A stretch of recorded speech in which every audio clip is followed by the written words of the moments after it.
How y'all doing? I can't really see you guys because the lights are very, very bright on me. But how about that worship team today? Let's give it up for Steph and Elena. They're the real MVPs. All right. As I was preparing for this message, something that just kept popping into my mind was the word battles. And how many of you guys know that 2020 has probably been the ultimate battle for most of us here? And they were singing that third song, "This is how I fight my battles," and I just knew, like, this is something for us tonight. So, I want to dive right into it because I feel like God has a lot for us. So, how many of you guys know the story of David and Goliath? Right? David and Goliath? Yeah. All right. Just to sum it up a little bit, because it's a very long passage, I'm going to summarize some of it for you. So the Israelites and the Philistines were getting ready to battle. They're getting ready to fight, and every day this Philistine champion named Goliath came out of their camp looking for one who would dare to come and battle him. He would taunt them and say mean things like crazy stuff, like, who's going to come out and dare to fight me? Because he was the biggest, the baddest fighter out there. Then there was David. Now David was the youngest of 8 sons, so he had 7 older brothers. His 3 oldest brothers were already part of King Saul's army. So King Saul was leading the Israelites. His 3 oldest brothers were with them. And David, being the youngest, he was at home with his dad, keeping the sheep, going back and forth, bringing them food, bringing them water, bringing them whatever they needed while they were battling.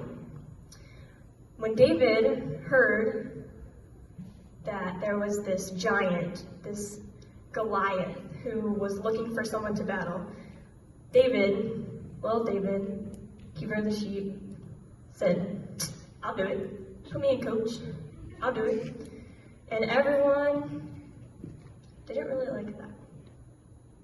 So, that brings me to point number 1. Before we show point number 1, I'm going to say there's 4 things that we're going to go through, and this is kind of going to be how can we fight our battles? How can we fight these everyday struggles that come our way and just topple on top of us one after another? So, point number 1. Focus on the real opponent. Focus on the real opponent. 1 Samuel 17:28 says, "But when David's oldest brother, Eliab, heard David talking to the men, he was angry. 'What are you doing around here anyway?' he demanded. 'What about those few sheep you're supposed to be taking care of? I know about your pride and deceit. You just want to see the battle.'" Ultimate sibling wars. If you have a sibling, you know what I'm talking about. So, David's brother Eliab wanted to pick a fight. He didn't want David to be there. He didn't think David could do it. He thought he was just there to egg it on, see the battle, whatever, you name it. But here's the thing. David had on his mind that he was going to go fight this giant, right? This giant Goliath. And then here comes Eliab on this side. He's like, "No, you can't do that," right? See, but if David would have fallen into this trap of fighting with his brother, he never would have made it to fight Goliath. So that's why you gotta focus on your real opponent. I'm gonna give you a little bit of my own story, if that's okay. Can I do that? All right. So, a little bit of my story. As I was thinking about David and Eliab, their little sibling rivalry, it made me think of this day. It's a very important day, April 15th. So, April 15th, 2015, I think. I don't want to get that wrong, but I'm pretty sure that's right. Okay, April 15th, 2015. I was 2016, they're telling me it's 2016, so one more year. I was 13 years old at this time. I had my 3 younger siblings, Steph, and then Jake and Gage. They're somewhere, I don't know where they are. Little brothers, right? Steph was like 10, Jake and Gage were probably like 4 and 1-ish. Let's go with that. So they were little, right? My mom was very, very, very sick. And at that day, we had no idea what was going on, no idea what was wrong. We just knew that she was sick. She couldn't really get out of bed, she couldn't get up, she couldn't do anything. But we knew something was wrong, right? So anyways, this day was super hard. She was struggling, couldn't do anything, like I said. We had been to the doctors, they said, oh, it's just whatever, cold, take this medicine, you'll get over it, whatever. But nothing was working for a couple of days, and it was just getting worse and worse and worse. So I remember calling a family friend and saying, like, things are really, really bad, like, you need to come to my house, you need to come get my mom, you need to take her to the emergency room right now, something's like really wrong. And so she did, she came home, she got my mom and Steph, and they both went to the ER together, and that left me at home with Jake and Gage. My dad was working at the time, so I was at home with my two little brothers, little rascals. And you know, during that moment, I was just so lost, so confused, so what is going on? What am I gonna do? I'm here with these two little kids, my mom's sick, my dad's working, what am I supposed to do now? I felt like I had to keep everything under control, everything running smoothly at home, and I couldn't do it. So I called this the little people story. I already have it up there, the little people story. So Jake and Gage had little people that looked exactly like that in this giant, giant container. And with all the chaos and everything going on, I'm like, just do something, find something to do, leave me alone. I don't want to deal with you guys or anything like that. And they're like 4 and 1, so they're like, okay, whatever. So they go and get this giant tub of little people. And I knew as soon as they picked it up, you know when they're like plotting a little plan in their mind or what they're gonna do, I knew as soon as they picked it up what he was gonna do with it. And he just looks at me in his little grin and dumps the whole thing out. And these little people go everywhere, all over the floor, and I was furious. I wanted to literally like pick him up and punt him across the room like a football, like the great big sister that I am. But I didn't. I'm kidding. But see, if I would have focused on fighting with them, I would have never been strong enough to fight the greater battle that we were about to face. So I couldn't focus on these little kids that had no idea what was going on, didn't understand really. I couldn't focus on fighting them. I had to prepare myself to fight the bigger battle. Another thing that you have to be careful of when your battles come is listening to the opinions of others. David told Saul that he would fight Goliath, and this was King Saul's response in verse 33, I think it's up there. Yeah. He says, "Don't be ridiculous. There's no way you can fight this Philistine and possibly win. You're only a boy, and he's been a man of war since his youth." There's a key word in there. It's all capitalized. When you find it, say it out loud. Only. The devil will put these little voices and things in your head and your mind to try and weigh you down, to try to make you not be strong enough and not willing to fight these battles. And that word just really stood out to me because a lot of times we hear this word, you're only 12 years old, you're only 15 years old, you're only a freshman in high school, you're only this, you're only that. But if we fall into this trap of only, we're going to be stuck and we're never going to be able to fight our battles. Which brings me to point number 2. Instead of falling into this trap, you need to position yourself to fight. Position yourself to fight. So 1, focus on the real opponent. 2, position yourself to fight. David had to turn from Goliath to position himself to fight Goliath. Your position matters. Now, after David turned away from Goliath, he was presented with something else that we find in verses 38 through 40. It says, "Then Saul gave David his own armor, a bronze helmet and a coat of mail. David put it on, strapped a sword over it, and took a step or two to see what it was like, for he had never worn such things before. 'I can't go in these,' he protested to Saul. 'I'm not used to them.' So David took them off again. He picked up 5 smooth stones from a stream, put them into his shepherd's bag, then armed with only his shepherd's staff and a sling, he started across the valley to fight the Philistine." So Saul presented David with all these fancy armors and said, "Here, wear this to go fight." First of all, we don't really need any fancy armor to go fight a battle. But this stuff was weighing David down. It was causing him not to be able to go. So he just said, "I can't go with it. I gotta go without it." And I think there's times when we're trying to fight battles, a bigger battle, and then we have all these other little things weighing us down. So Steph, have you come up here for a second. She knew I was gonna do this, so just wanted a little illustration. Yeah, stand right there. All right.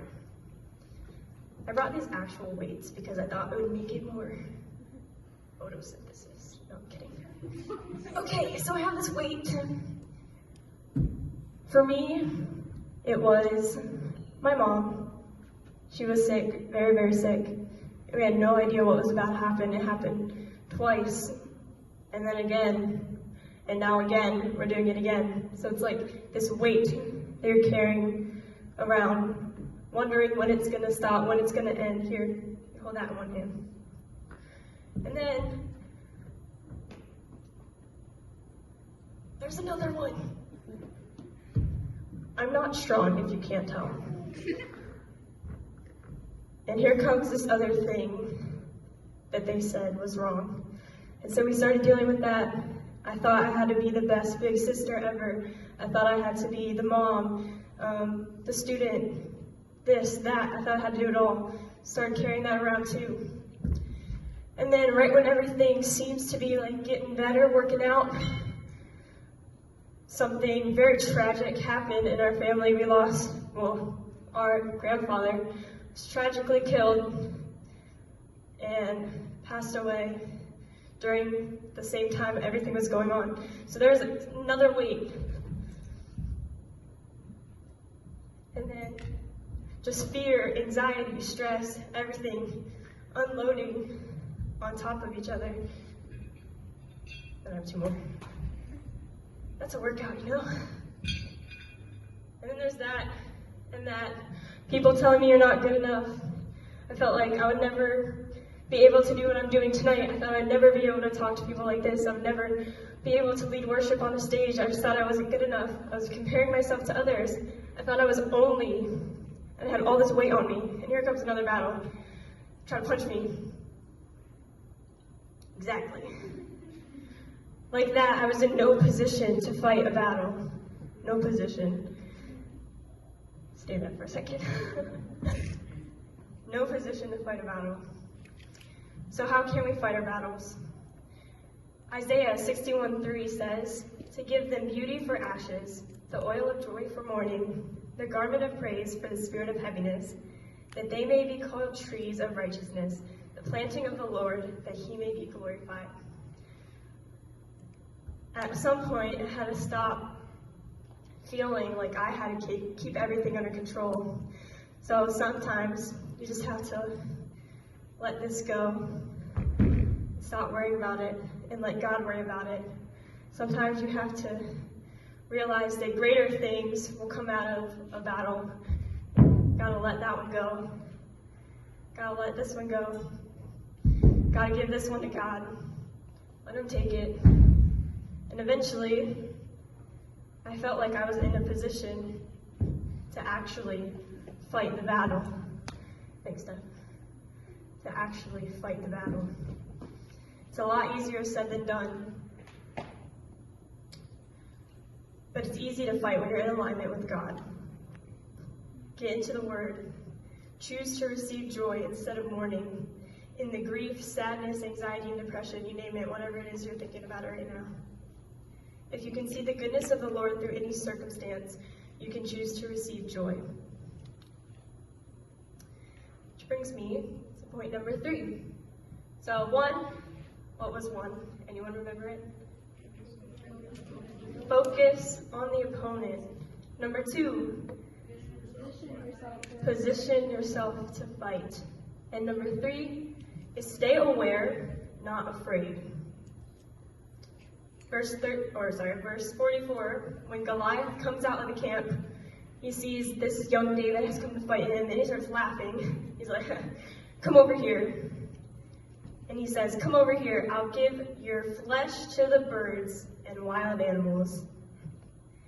And I found that interesting because David was just, it doesn't really give us like David's reaction, but to me it just kind of seemed like he was like, oh, okay, that's cool. See, David wasn't afraid. There are so many possible battles that any of us could be facing right now, so we have to be aware of those battles, not afraid of them. The enemy will do anything that he can to get inside your mind and tear you down from the inside out. Do not give in to his schemes, or he will take everything from you. John 10:10, if you have that one, throw it up there. The thief comes only to steal and kill and destroy. I have come that they may have life and have it abundantly. There's that word again. Only. The thief comes only. So who's the only connected to in this verse? It's not connected to Jesus. It's not connected to God. Jesus never came and said, I am only the bread of life. I am only the light of the world. He never said only. He said, I am the Messiah. I am the light of the world. I am the bread of life. I am the door which anyone enters to be saved. I am the good shepherd. I am the resurrection and the life. I am the way, the truth, and the life. I am the vine, and we the branches. Jesus never said only. The devil said only. And the devil will use only to tear you down, to get inside your head. You are not only, you are everything. Because Jesus is everything that you'll ever need. And he gave everything for you. Number 4, know who's fighting your battle with you. Verses 46 through 47, David says, today the Lord will conquer you, and I will kill you and cut off your head. And then I will give the dead bodies of your men to the birds and wild animals, and the whole world will know that there is a God in Israel. Know who you belong to. Then you'll know who the battle belongs to. David went in the name of the Lord, and it makes me think of that song. It's an older Chris Tomlin song. It's like, if our God is for us, then who could ever stop us? And if our God is with us, then what can stand against? When we fight with God, we don't have to fear the outcome. There is no surprise with him, because I know how the story ends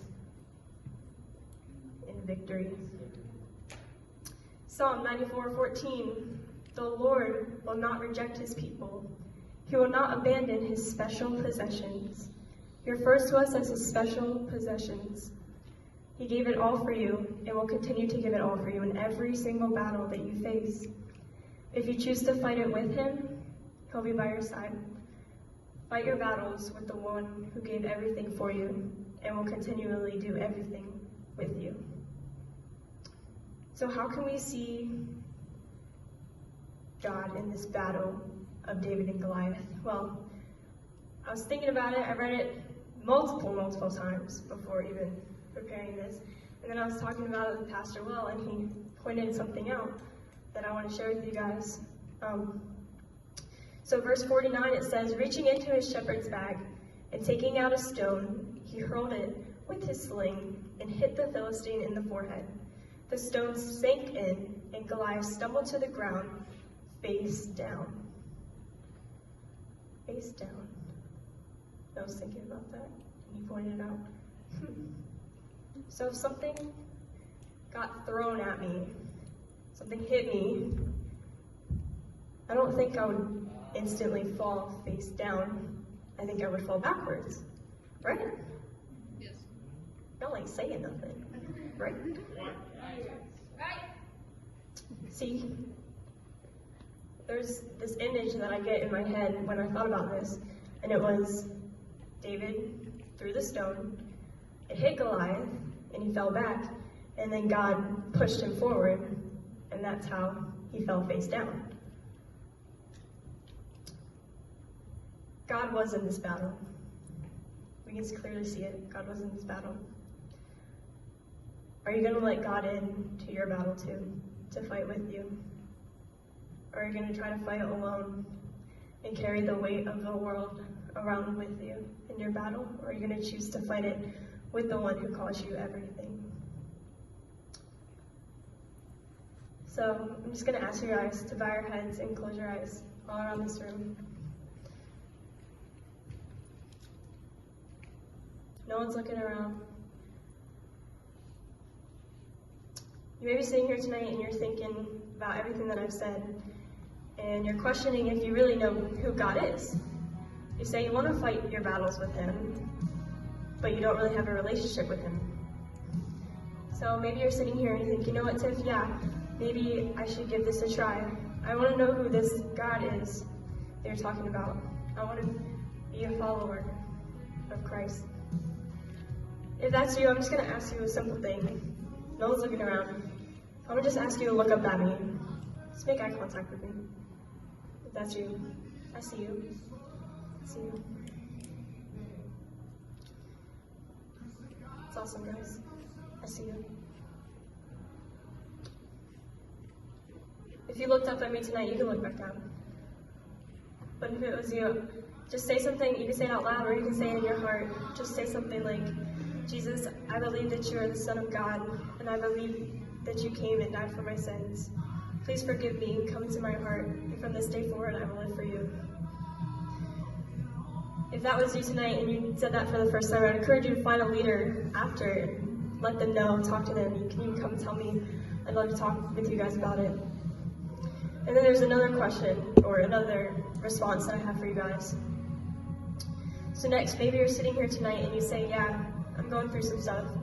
I'm going through some battles. I know a thing or two about facing battles. But you're ready to fight it, and you're ready to fight it with God by your side. So think of this as your call to action. What are you going to do about it? How are you going to position yourself for the next battle? Are you ready to take on some battles in faith? If you'd say, yeah, that's me, I'm ready to do that. I'm ready to choose joy. I'm ready to clothe myself in the garment of praise, and I'm ready to go into battle with the one who gave it all for me. I'm going to ask you guys to do something different. I'm going to ask you to stand up for me. Stand up in faith. Make a bold statement. I'm ready. I'm ready to fight those battles. There's people standing all over this room.